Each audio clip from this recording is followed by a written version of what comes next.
13 h et c'est l'heure de vous informer. Bonjour à tous et bienvenue à ce bulletin d'information.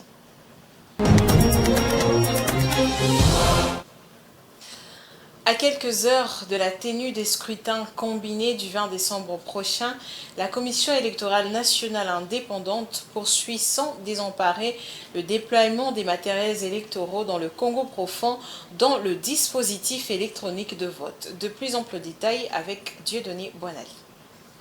La Commission électorale nationale indépendante poursuit sans désemparer le déploiement des matériels électoraux dans les Congos profonds dans le dispositif électronique des votes. Comme partout ailleurs sur l'ensemble du territoire national, la Commission électorale nationale indépendante, considérée comme la plus importante institution d'appui à la démocratie, poursuit le déploiement de ses agents et des matériels électoraux dans le dispositif électronique des votes, comme on peut le constater dans ces photos d'illustration. Les déploiements destinés à la province de Mai-Ndombe, les équipes et les matériels destinés à l'antenne de Lukula dans la province du Congo central sont en cours de déploiement. Quant aux équipes et matériels électoraux destinés à Nyunzu dans la province du Tanganyika, ceux-ci sont arrivés sur place à la grande satisfaction du bureau de la CENI. Le train des élections est en marche, personne ne peut l'arrêter.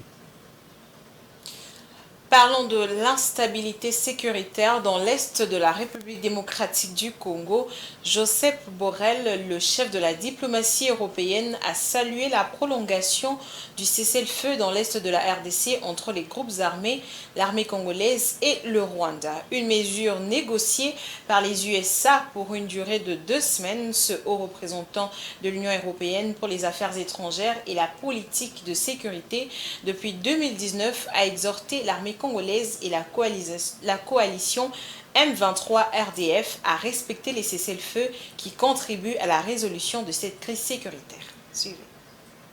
Pour Joseph Borrell, toutes les parties prenantes au conflit doivent respecter les décisions prises dans le cadre des processus régionaux de paix. Lui salue la prolongation du cessez-le-feu dans l'est de la République démocratique du Congo et exhorte toutes les parties prenantes à les respecter scrupuleusement. La région européenne félicite les États-Unis pour cette initiative et appelle toutes les parties prenantes à intensifier leur travail dans le cadre des processus de Nairobi et de Luanda, a déclaré Joseph Borrell. Concernant ce principe de cessez-le-feu, la Maison-Blanche a fait savoir que sa prolongation engage les parties au conflit à faire progresser la mise en œuvre des mesures de confiance en garantissant l'application de la directive du gouvernement de la RDC du 21 novembre contre toute forme de soutien aux rebelles des forces démocratiques de libération du Rwanda, FDLR, ainsi que la poursuite du retrait des forces occupant la localité de Mushaki, les positions le long de la route RP 1030 et les localités à l'ouest de la route numéro 2. Dans ce cadre, les États-Unis d'Amérique ont rassuré qu'ils continueront d'utiliser les services de renseignement et les ressources américaines de la diplomatie pour contrôler le respect du cessez-le-feu par les forces armées et les groupes armés non étatiques sur terrain. Le gouvernement congolais dit également constater ce cessez-le-feu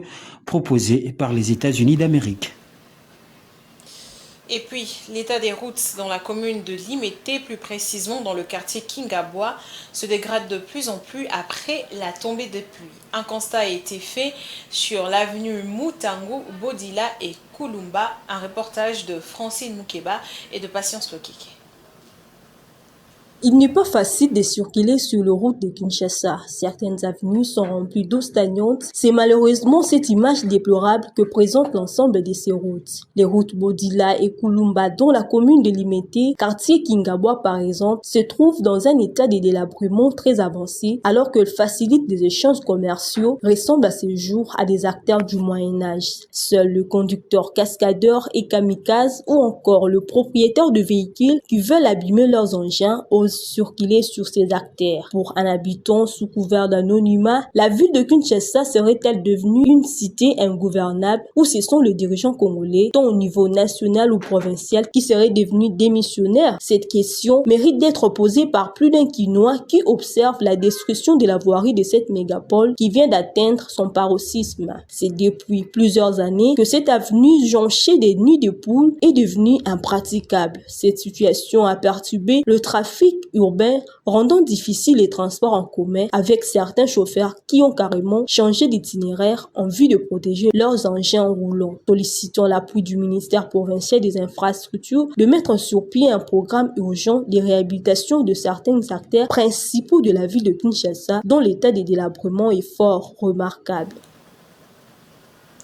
Et à l'international, d'après des données publiées par l'Observatoire national de l'agriculture, le 15 décembre 2023, la balance commerciale alimentaire tunisienne a enregistré au cours de l'année 2023 un déficit de 2013 millions de dinars durant les 11 premiers mois de l'année précédente, enregistrant ainsi un taux de couverture de 89,4% à fin novembre 2023 contre 72,1% à fin novembre 2022, des performances qui sont appréciées au niveau exécutif.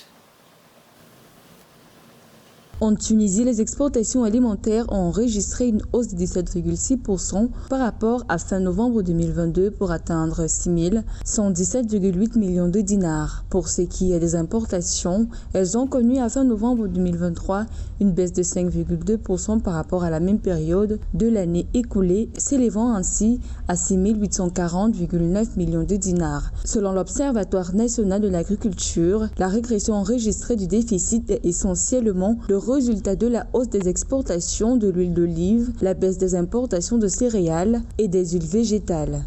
Entre 2023 et 2022, il y a quand même eu des exportations qui ont augmenté à hauteur de 10,1% comparé à l'année précédente où les exportations étaient évaluées à 9,8%. Et donc, cette embellie permet quand même à l'économie tunisienne, au regard de cette balance commerciale de ces produits agricoles, de bénéficier quand même d'un relent et de pouvoir espérer.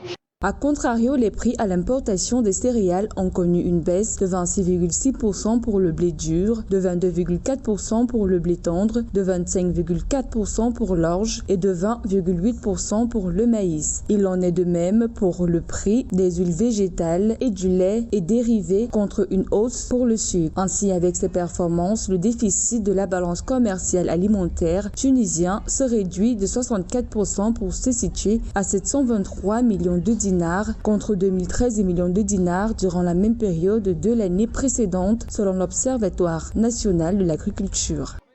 Pour que l'économie tunisienne puisse résister et tabler fondamentalement sur l'autosuffisance alimentaire, il va falloir qu'elle mette l'accent sur les exportations qui ont quand même permis à dynamiser son économie. C'est notamment les exportations des produits agroalimentaires, les exportations des produits mécaniques, les exportations des produits industriels. D'après l'Observatoire national de l'agriculture, cette performance en termes d'exportation pour le pays est un véritable coup de pouce vers l'évolution des productions du secteur alimentaire tunisien.